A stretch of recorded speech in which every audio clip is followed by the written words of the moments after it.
પણ વાત એ છે સાહેબ કે જ્યાં ભરોસો છે. એક નાની વાત કેવી છે.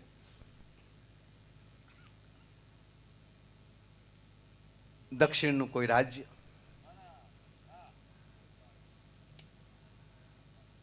મલિકા નામની એક ભીલ કન્યા અને એની માં રૂપાલા સાહેબ ભવાનીના ઉપાસક, ઉમાના ઉપાસક, માં દીકરી બે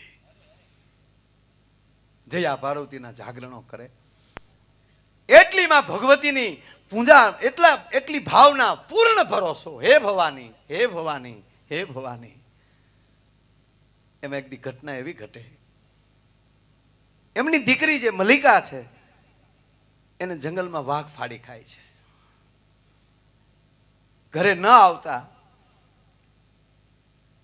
માં દીકરી ઉપર એટલી બધી ઓતપ્રોત થઈ ગયેલી, એક દી, બે દી, 3 દી બસ ડોટું દે, મલિકા, મલિકા, મલિકા.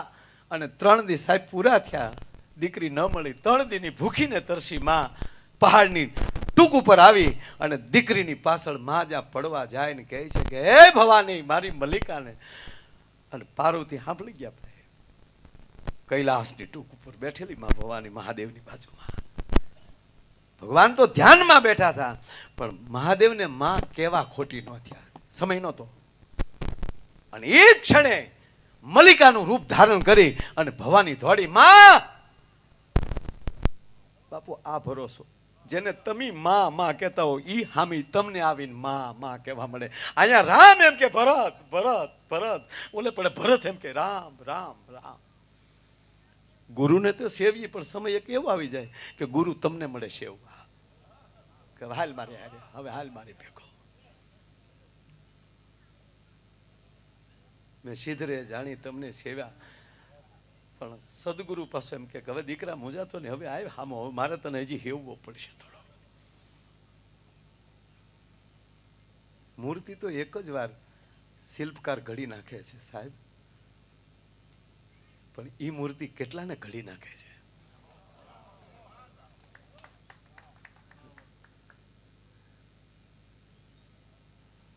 માં જોઈ ગઈ, ભેટી ગઈ. દીકરી ક્યાં હતી 3 દીધા? માં મારી વાહે વાઘ થયો હતો ને, હું જંગલમાં ભૂલી પડી ગઈ હતી. માં હાલ મારા બાપ ઘરે.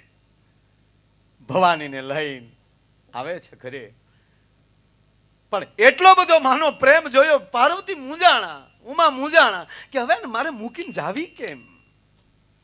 બચાવી તો લીધી, પણ હવે આલી નીકળવું કેમ મારે? મારો મહાદેવ મારી રાહ જોતો હશે. અને ભગવાન મહાદેવે જ્યાં ધ્યાનમાલી બહાર આવે છે, આમ નજીક જોયું તો ભવાનીનું આસન ખાલી, ધ્યાન પાછું જોયું, ગયા ક્યાં જોયું તો ભીલડીના વેહમાં ભવાની ફરે છે બાપુ, વન જંગલમાં. અને પછી મારો મહાદેવ ભીલ બન્યો સાહેબ. વાઘાંબર પહેર્યું છે, શ્રીંગી લટકાડી છે, હિંગડું, પિનાકને તીર કામઠું કર્યું. અને ભીલના વેહમાં સાહેબ જે કબીલાની આજુબાજુ એમ કહેવાય કે ભવાની રહેતા, ત્યાં એમ કહેવાય આ ભીલરાજ બનીને મહાદેવ આવ્યા. જેટલી જેટલી ભીલોમાં સ્પર્ધાઓ થાય એમાં યુવાન મળ્યા, બધા એમાં ફર્સ્ટ પહેલા નંબરે આવવા, અને એમ કહેવાય એના કબીલામાં વખાણ મળ્યા થવા કે છે કોક જુદા કબીલાનો, પણ શું યુવાન છે. એમ કરતા કરતા કરતા જે ઝૂંપડામાં મલિકા બનીને માં રહેતા હતા એની પાછળ આવીને સિંગી નાદ બજાવ્યો, અને ભવાની ઓળખી ગયા કે આવ્યો. સાહેબ ઈ કબીલાનો રિવાજ એકલા નો મળાય. કેમ જાવું સાહેબ? જ્યાં પાછળ મળવા જાય છે, વાત તો બહુ મોટી, પણ મને આ ઘટના એટલી ઘટે ગમે છે. એમાં ઈ માં જોઈ જાય અને ખીજાણા, મલિકા,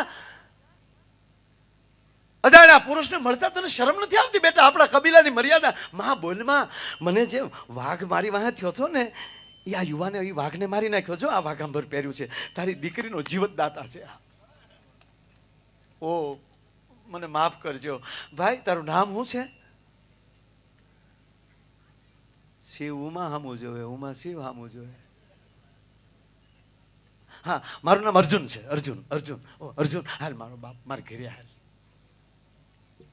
હવે ભવાની રોટલો કરે અને મહાદેવ વાટ જોવે. તમે કલ્પના તો કરો સાહેબ. એને જમાડ્યા છે, ઘણું રોકાણા ઘણું જે કઈ ઘટનાઓ છું પછી શંકર ને પાર્વતી પછી આમ કે હવે કરવું શું જાવું કે પણ કેમ જાવું આને મૂકીને આનો ભાવ તો જો આનો ભરોસો તો જો સાહેબ વિદવતા જીરો થઈ જાય છે ક્યારેક ક્યારેક